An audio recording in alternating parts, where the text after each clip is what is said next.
16 নম্বর বর্নফিল্ড lane.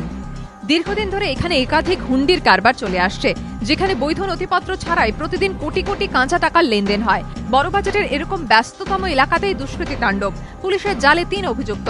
সোমবার সকাল 11:15 এই বহুতলেরই 5 তলা থেকে চিৎকার শুনতে পান স্থানীয়রা।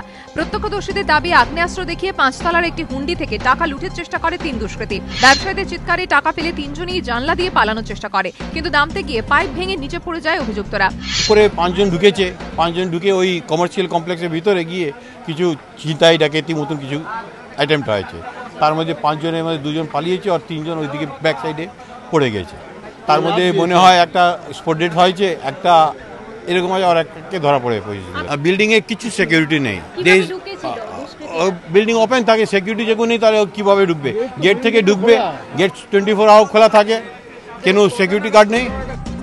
খবর পেয়ে ঘটনাস্থলে আসেন ডিসি সেন্ট্রাল এবং লালবাজারের ডাকাতি দমন শাখার গোয়েন্দারা। শুরু হয়েছে তদন্ত।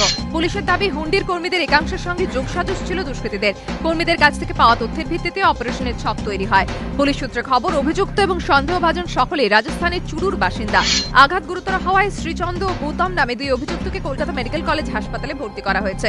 সোনু নামে অপর অভিযুক্তকে রাখা হয়েছে বড়বাজার থানায়। গোটা বিষয়ে ধোঁয়াশা কাটাতে কয়েকজন সন্দেহভাজন হুন্ডি কর্মীকে জিজ্ঞাসাবাদ করছে পুলিশ।